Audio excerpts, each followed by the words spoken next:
हर हर महादेव दोस्तों, कैसे हैं आप सब। चलिए शुरू करते हैं आज की कहानी। सरसराती सी सगुना कभी एक जगह नहीं टिकती है। दादी कहती, बेकार नाम रखा छोरी का, गुण तो एक गौना, काहे की सगुना।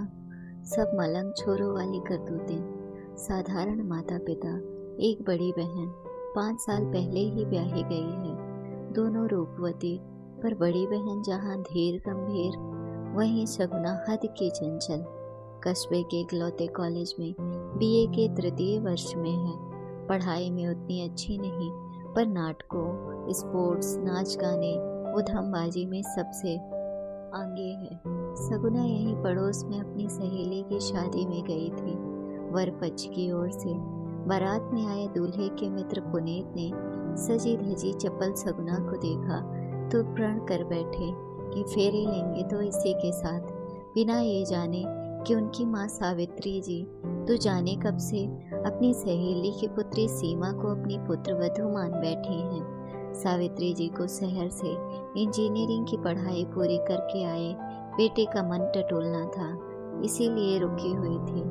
वैसे इशारों इशारों में वो अपनी इच्छा सीमा और उसकी माँ पर कई बार प्रकट कर चुकी थी।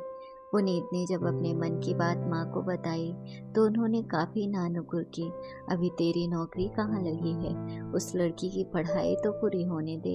यूं तो और भी सुंदर लड़कियां हैं, अपनी सीमा को ही देख, सर्वगुण संपन्न है। फिर दबे शब्दों में यह भी कह डाला, सुना है सगुना टिक कर नहीं बैठती, उसके पैर में ही चक्कर है। कॉलेज में उटपटांग खेल खेलती है, पर कहते हैं ना, होई बह जो राम रच राखा।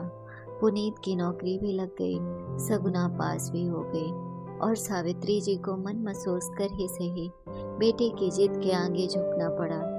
शुभ मुहूर्त निकालकर दोनों का विवाह संपन्न हुआ।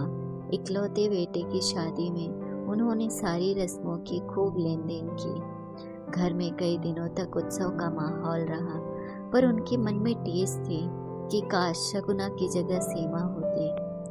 सगुना के आने से घर जगमगा गया था। उसकी माँ ने समझा बुझा कर भेजा था, बिटिया ससुराल जा रही हो, बड़े लोगन का घर है, नेक ख्याल रखना, ज्यादा धौल धपड़ ना करना, टिक के रहना, कोनो शिकायत न मिलेगा चाहिए। सगुना ने माँ के सेख गांठ बांध ली थी। पुनीत के साथ वो खुश भी थी। घर की सारी जिम्मेदारियां उसने उठा ली थी। अपने उड़ते मन पर भी उसने काफी हद तक काबू पा लिया था, पर जल्द ही उसे समझ आने लगा था कि सासू माँ उससे खींची खींची रहती हैं। उनके पास जाकर बैठती तो वो रामायण लेकर बैठ जाती, कुछ बतियाना चाहती तो आंखें मूंद सोने का नाटक करने लगी।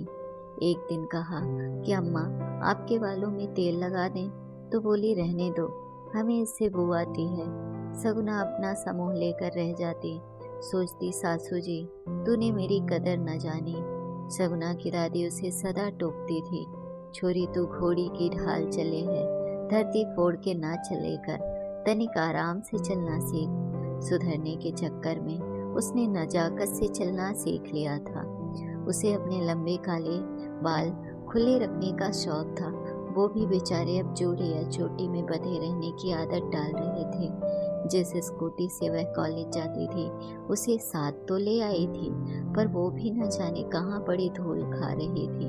मंदिर वह बस शिवरात्रि, जन्माष्टमी या एग्जाम के दिनों में ही जाती थी, पर अब दोनों टाइम दिया बत्ती करने लगी थी। इतने जतन कर डाले खुद को बदलने के लिए, पर सावित्री जी ने कभी उससे सीधे मुंह बात भी नहीं की। सावित्री जी भी उसके प्रयासों से अनजान नहीं थी, पर मन में एक गांठ जैसी बंध गई थी। बेटे ने उनके मन की नहीं की। इस अवज्ञा का दोष उनका मन सगुना को ही देता था।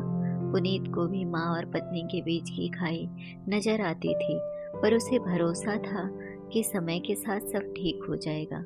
जाने कब जिंदगी में कौन सा मोड़ आ जाए, ये कोई नहीं जानता। सावित्री जी ने पुनीत को गांव का पैतृक मकान और जमीन बेचने भेज दिया। घर में दोनों स्त्रियां अकेली थीं।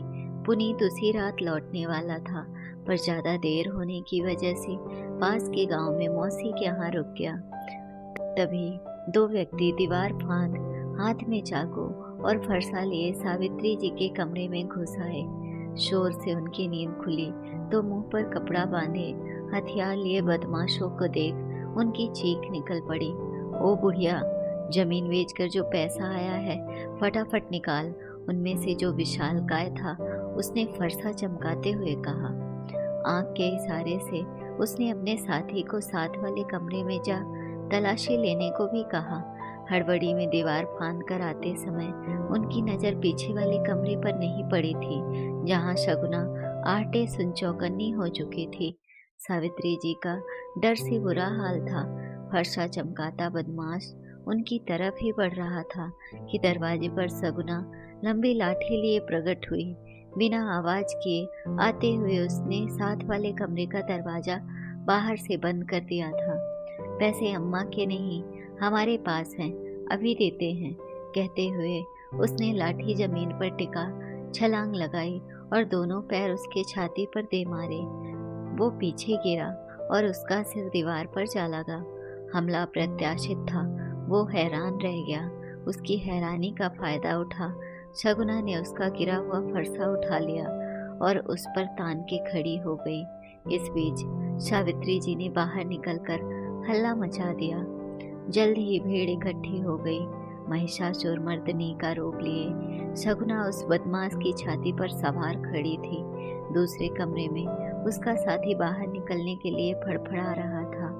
भीड़ ने दोनों बदमाशों की जी भर के पिटाई की। पुलिस के आने पर वे रुके। बदमाशों ने पुलिस को बताया कि जिसने जमीन खरीदी थी उसी ने उन्हें पुनीत के घर लूट करने भेजा था। वह रात में कहीं रुक जाएगा उन्हें मालूम नहीं था। बची कुची कसर शगुना की बहादुरी ने पूरी कर दी थी। हाई जंप की चैंपियन शगुना का कारनामा सब जगह तेजी से फैल रहा था। आज दादी भी सबको देख मारी छोरी तो ढीठ कहकर उसकी बहादुरी का किस्सा सुना रही थी। बापू का सीना गर्व से चौड़ा था और माँ ईश्वर को धन्यवाद दे रही थी कि उसकी बेटी व उसका परिवार सकुशल है। पुनीत ने घर आने पर देखा माँ शगुना की नज़र उतार रही थी। उनकी आंखों में ममता का सागर था और मन में अपनी बहू के लिए गर्व। शगुना सबसे अपनी तारीफ सुन जिंदगी में पहली बार शर्मा रही थी। उसका मन शांत और आनंदित था क्योंकि उसने आज अपनी रूठी हुई माँ को सदा के लिए मना लिया था। अगर आपको कहानी अच्छी लगी हो तो अपने दोस्तों के साथ भी शेयर कीजिए और कमेंट में ज़रूर बताइए कि कैसी लगी ये कहानी। और हाँ, चैनल को सब्सक्राइब करना ना भूलें। धन्यवाद।